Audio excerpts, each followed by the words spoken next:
Sydney firing واقعہ، زخمی حملہ آور پر فرد جرم عائد کر دی گئی۔ غیر ملکی خبر ایجنسی کے مطابق آسٹریلین پولیس کا بتانا ہے کہ بونڈی بیچ فائرنگ کے زخمی حملہ آور پر دہشت گردی سمیت 50 الزامات پر فرد جرم عائد کی گئی ہے۔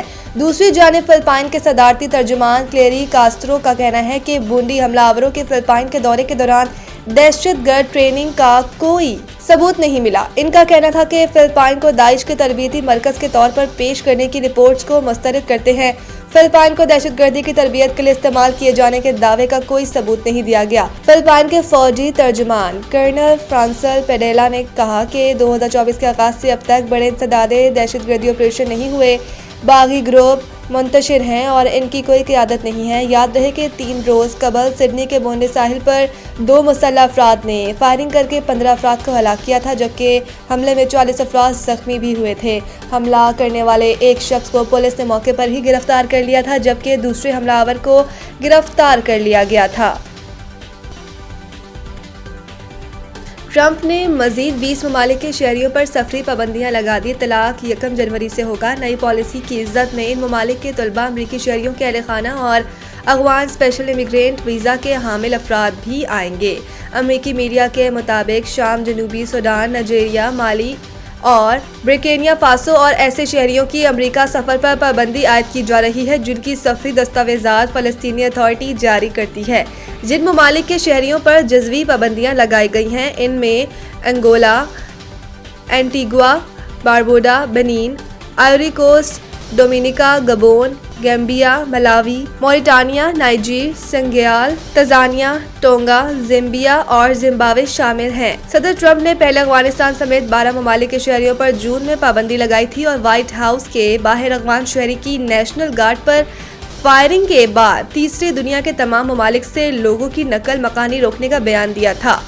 صدر ٹرمپ کے تازہ اقدام سے سفری پابندیوں کا شکار ممالک کی تعداد بڑھ کر 35 ہو گئی ہے۔ اس کے ساتھ ہی ٹرمپ انتظامیہ مزید 15 ممالک کے شہریوں پر پابندی لگا رہی ہے، جن میں زیادہ تر کا تعلق افریقہ کے ممالک سے ہے۔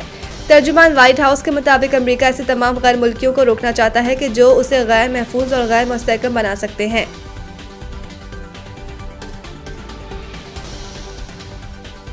صدر مملکت نے وزیر اعظم کے مشورے پر اہم قانون سازی کی منظوری دے دی۔ صدر مملکت آصف علی زرداری نے وزیر اعظم شہباز شریف کے مشورے پر اہم قانون سازی کی منظوری دے دی ہے۔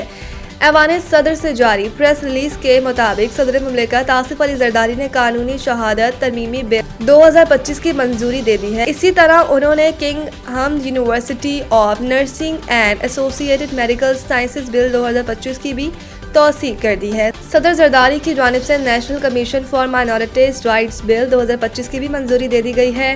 علاوہ ازیں صدر مملکت نے دانش اسکولز اتھارٹی بل 2025 صوبائی مشاورت کی ضرورت کے پیش نظر ثانی کے لیے وزیر اعظم کو واپس بھجوا دیا، جس کے لیے کہا گیا ہے کہ صوبوں میں دانش اسکولز کے قیام کی صورت میں متعلقہ صوبائی حکومتوں سے پیشگی مشاورت ناگزیر ہے۔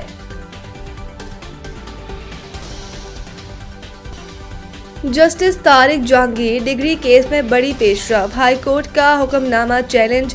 Justice Tariq Jahangir degree case میں بڑی پیش رفت سامنے آ گئی، جس کے مطابق ہائی کورٹ کا حکم نامہ چیلنج کر دیا گیا۔ جسٹس طارق جہانگیر کی مبینہ جعلی ڈگری کے کیس میں اسلام آباد ہائی کورٹ کا حکم نامہ آئینی عدالت میں چیلنج کر دیا گیا ہے۔ قبل ازیں جسٹس طارق جہانگیر کی جانب سے اس سلسلے میں 3 سینئر وکلاء پر مشتمل قانونی ٹیم تشکیل دی گئی ہے۔ تفصیلات کے مطابق اکرم شیخ اور بیرسٹر صلاح الدین ہائی کورٹ میں جسٹس جہانگیر کیس کی پیروی کریں گے، جبکہ ایڈوکیٹ عزیز بھنڈاری کے توسط سے آئینی عدالت میں ہائی کورٹ کا حکم نامہ چیلنج کیا گیا ہے، جس میں اسلام آباد ہائی کورٹ کے 9 دسمبر کے 2 رکنی بینچ کے خلاف اپیل دائر کی گئی ہے۔ آئینی عدالت میں دائر اپیل میں موقف اختیار کیا گیا ہے کہ اسلام آباد ہائی کورٹ میں دائر درخواست قابل سماعت نہیں، میرے خلاف اسلام آباد ہائی کورٹ میں دائر کی گئی ریٹ کو خارج کیا جائے۔